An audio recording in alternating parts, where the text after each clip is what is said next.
But one of the moments getting the biggest reaction was this remark from Donald Trump on Iraq. I was totally against the war in Iraq. You can look at Esquire magazine from '04.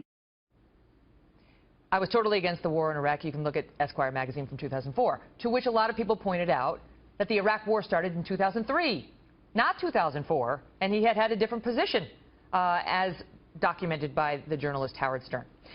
Joining me now, co-host of The Five, White House Press Secretary under President Bush, Dana Perino, Carl Higbie, who's a former Navy SEAL who served 2 tours in Iraq, and John Soltz, who's an Army veteran who also served 2 tours in Iraq and is chairman of the group VoteVets.org, which led a demonstration outside of Trump Tower today. Great to see you all. Let's start with the military vets on this. It's just, I mean, Trump is on record in 2003 as saying that, you know, maybe he'd be behind it. You know, he said, yeah, I guess so. Yeah, I guess so. Okay, but he likes to ignore that. But it happened. Yeah, right? Many other accounts where he said, I'm not for the war in Iraq. Right, later, in '04. That's why he pointed to '04. But in '03, when we went into Iraq, he was for it. Yeah, but the monumental journalist Howard Stern in saying, I guess so, I wouldn't count that as... Mock him if you like, but he got it. He got it. I wouldn't call that committing troops to a foreign war. Okay, go ahead. I think he was for the war. And I think, you know, the reason he's against it now, obviously, was because it differentiated him from the rest of the Republican candidates. And that's where it is with Donald Trump. Every time he does an interview, I never know what he's going to say. And so when it became politically convenient for Donald Trump to be against the Iraq war, he was against the Iraq war. But make no mistake, he was for it in the beginning. What about Hillary? Because she's standing there in front of a group of vets like you guys who served our country in Iraq honorably, many of whom lost soldiers, lost comrades, lost buddies, and watch what she said. How do you think these people feel when the person running to be their commander-in-chief says her vote to go to war in Iraq was a mistake? Look, I think that the decision to go to war in Iraq was a mistake. And I have said that my voting to give President Bush that authority was, from my perspective, my mistake. I also believe that it is imperative that we learn from the mistakes, like after-action reports are supposed to do. And so we must learn what led us down that path so that it never happens again. Dana Perino. Well, I think there's a little bit of selective memory going on. Donald Trump wasn't in a position that Hillary Clinton was in 2003 and the lead-up even after 2001 and 2002. He wasn't in the United States Senate. He wasn't on the Armed Services Committee. She was.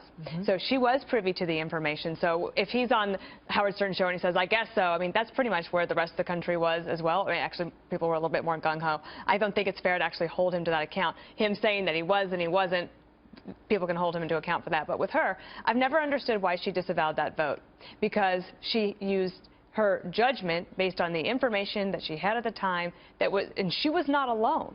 I think that she got pushed into that politically from her far left. And if you notice one of the questions tonight from somebody who self-identified as a progressive, that they're worried about her being too hawkish. They're worried that she would actually take too much action. But then she goes ahead and she takes something off the table. She says, as president, as commander-in-chief, I would not send any ground troops in. Well, how can you say that? You don't know. And she knows that she doesn't know that. If she becomes commander-in-chief, she might change her mind. And she said no ground troops in Iraq. That's it. No, but we have ground troops. Yeah. And more are going. I have to ask you, Carl. I mean, seriously, you guys serve there. The rest of us are just pundits. We just sit here, right, and news anchors. You serve there. What is it like to hear her say that? That battle changes day to day, month to month, year to year. There's no way you can commit a plan now. And look, you can hit Donald Trump for not having a plan all you want, but the fact of the matter is, if he's elected, that plan is going to have to change by November. Hillary Clinton has never been on the right side of a foreign conflict her entire time in office. I mean, everything she does, her judgment is wrong. It always ends up wrong, and always ends up getting people killed, and it always ends up hurting America. So I'd rather have Donald Trump, who's actually going to sit there and say, generals, give me a plan in 30 days. Let's execute it. Go. Go ahead. The reason her vote doesn't bother me is because I was in Iraq in 2003 with the 1st Armored Division, and I supported the war. And I supported it because I believed the leaders of my country that we were going to find weapons of mass destruction. It's something that's hard for me still.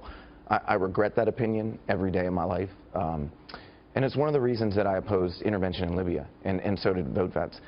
I think Dana's right in regards to the politics of it. Obama was very much running against her in 2008 to be against of the Iraq War, and she had voted for it, and then she turns around and supports Libya. So she clearly is playing a little bit of politics on her positions here. And the concern that I have still is when she had another decision on Libya, she decided to intervene there, and that has not worked out well for this country. No, and what about Trump saying all this time he's got a plan to defeat ISIS? We're going to get more of ISIS, but he's got a plan to defeat ISIS, and he just needs 30 days with the generals. In 30 days, first 30 days of his presidency, he's going to get a plan from the generals. And then he says they're going to give him his plan. Right. All this time, he's got a secret plan. Yep. Then we say, what is it? Then he finally gives us the big reveal, which is, I'm going to ask the generals. Right. Then he gets to, actually, I'm going to fire the generals because they lose so much. They've been losing for a long time. Yep. Carl, really? He had a goal, not a plan. He had a goal. I think having these top secret briefings and having the more experience in the political specter, he is getting to know that there is substantially more to this policy than just reading a book or watching CNN. There is there's a need for him to listen to the generals, listen to the people who've been on the ground. He just said they're going to be fired. Well, he said the generals have been reduced to rubble, and they've been losing for a long time. The good generals, that's what he said. The good generals have been fired. I mean, Obama got rid of a lot of the generals that were willing to push back on him, and he just kept a bunch of crappy ones, to be honest, that are So the remaining generals are crappy. Not all of them, but many. Let's walk that back. Nope. Let's walk that back. I'll double down on it. John, I'll tell you that. wait, I go just ahead, think John. like General McChrystal was fired, and General McChrystal's an interventionist. He's very much into the Petraeus, counterinsurgency policy, which is let's not insult Islam and Muslims. I mean, he's completely inconsistent with where Donald Trump would be.